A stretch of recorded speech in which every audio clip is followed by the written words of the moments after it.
Alright, everybody. For today's critical thought, we're going to return to the topic of UI design. And specifically, we're going to be discussing main screen UIs. Now, when it comes to discussing the topic of user interfaces, there is a lot of subcategories which we can drill down into. But we're going to try and keep things focused here. But the main screen of your game is pretty obvious. This is a screen that you are going to be staring at for how many minutes, hours, days, months that you're going to be playing a game. And it's very important to get the screen right, and it can often be a stumbling block for new developers.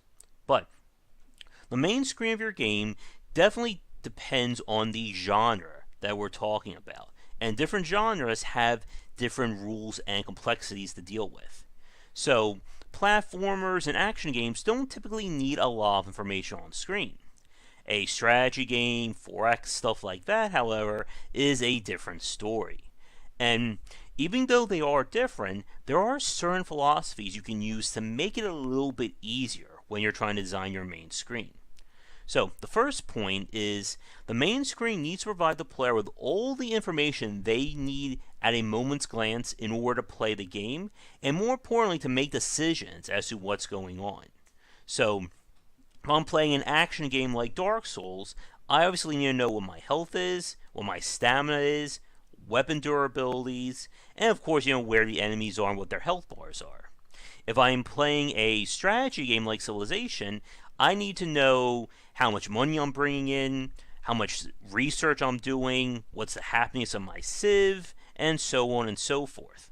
But the point is, I should not have to look off of the main screen in order to make decisions about what's happening on my game. Now, with that said, though, there is a major point. The more information you have on your main screen, the harder it's going to be to process everything. If we had stuff, all over the place, then yeah, it's going to become a lot harder for you to focus. Especially in a lot of strategy games that typically start off with warning UIs, down here and over there, and over here there's a prompt telling you to do something. And this can make things very confusing for a new player. And like I said, one of the things that I find for a lot of first-time developers is that they'll just try to throw everything on the screen as possible, and it just becomes hard to process.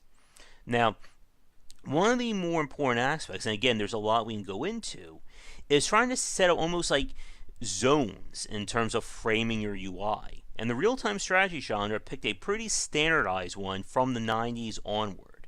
You have numerical information at the top, like resources, what the time is, along those lines. You have your main screen in the middle where all the action is. And then you have along the bottom your info pane that shows unit commands, your mini-map, what you're commanding, stuff along those lines. And the point is, everything is standardized, so I know where to look at for specific information. Now, while that certainly works for the strategy genre, again, it really depends on what that information is. And sometimes you do have to have different screens. But again, the less screens the player needs to switch off to ultimately makes your game a lot easier to process. And as we've talked about before, a few things you need to watch out for. One is, if you're going to have multiple screens, you don't want the player to be forced to switch between multiple screens and make a single decision. This again goes back to the main screen. If I need to know how much health my character has, I don't want to have to stop the game and go to the inventory or status screen to look at that. And it is viable to repeat information where it's relevant. You'll see this in RPGs where you may have one screen that shows what your stats are. You'll also have another screen that may show what your equipment is. But you can have a part of that screen that shows the stat differences, such as if I wear higher gear armor or higher strength armor, it boosts my defense up so many points or stuff like that. But the point is that if the information is going to be useful on a separate screen, then repeat it. And we talked about this before with having the idea of a dynamic UI that only shows the information that's relevant to whatever the player is looking at. But that's a topic that's a little too big for our talk right now. But bringing this back to the main screen and when to switch off and when to not. Again, for many games that have multiple systems or multiple things for the player to keep track of, sometimes it's just not possible to do. For instance, if I'm playing Path of Exile, there is no way we are fitting that massive skill tree on your main screen UI. And when it comes to designing these multiple screens, usually it's based on the different systems. Think of it as different modes or phases as someone's playing your game. So, for instance, when I'm playing Diablo, you have your one screen that's the main screen for combat, fighting enemies, watching things blow up, and collecting loot. So while I'm looking at that screen, that's what my attention's focused on. Then we have the inventory screen that shows me what gear I'm wearing, stat differences, what I'm going to try and compare and contrast, stuff like that. And that has its own unique rules and systems. But typically, I'm not going to be comparing and contrasting loot in the middle of a fight. And then likewise, we have the screen for your runes and your skill loadouts, which that completely takes up the entire screen. So in that case, nothing else is really mattering at that point. I'm focusing on what I'm slotting to my character and how that works. And again, when we're talking about these different modes and phases, it's important to understand that we're not talking about stuff that you are constantly switching on and off to.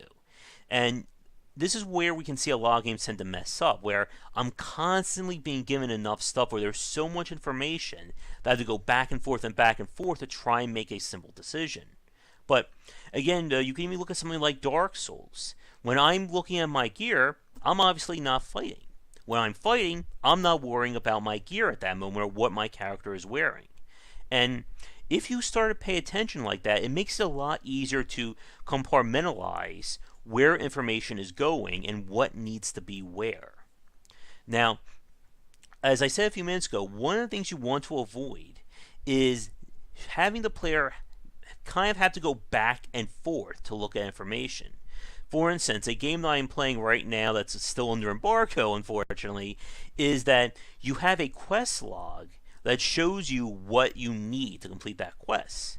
But if you go into the inventory or into the game menus that has, your stats, quests, and stuff like that, it doesn't show you that information there. And that is a serious red flag.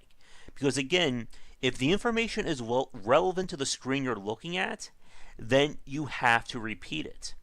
And again, it all has to do with what the decision making that the player is doing at that time.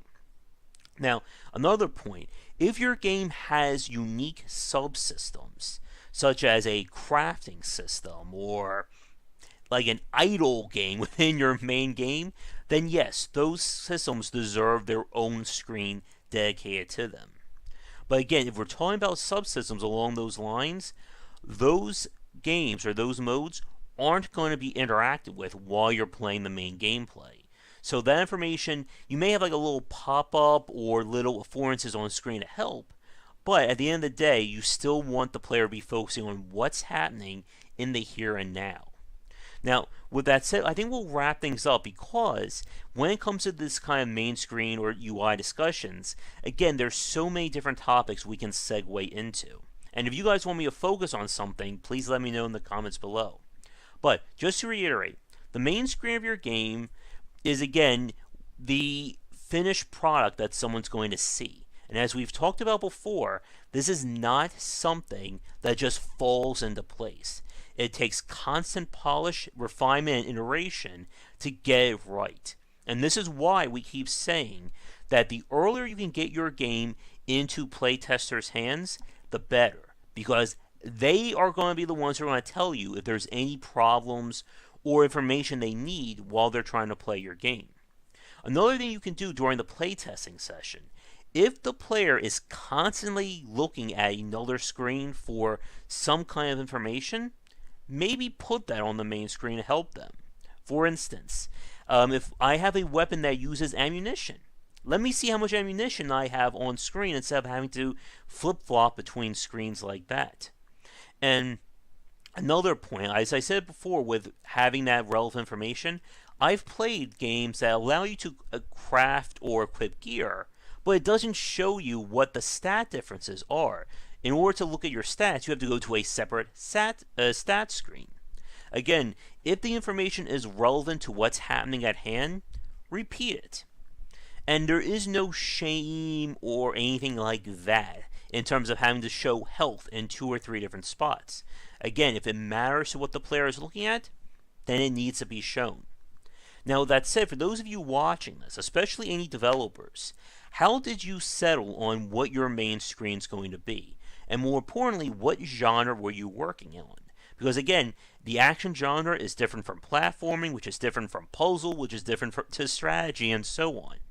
And it can be very hard to do right, because sometimes you may just have too much information.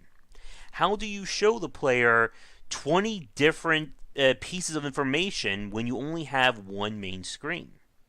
And again, when we get to that point, we can start to discuss other strategies for UI design.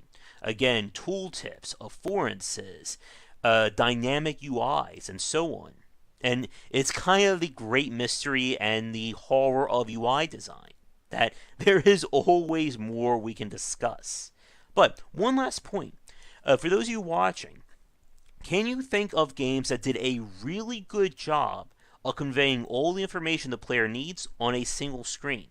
And can you think of games where it just got out of hand?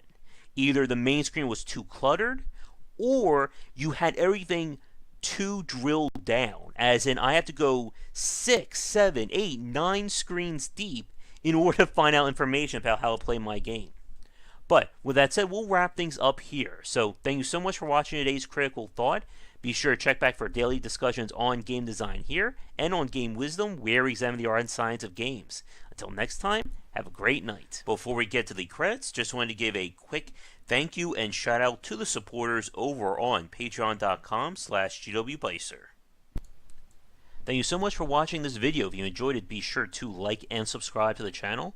Check back around 10 Eastern for regular streaming. If you'd like to suggest games for me to cover or topics to talk about, let me know in the comments below.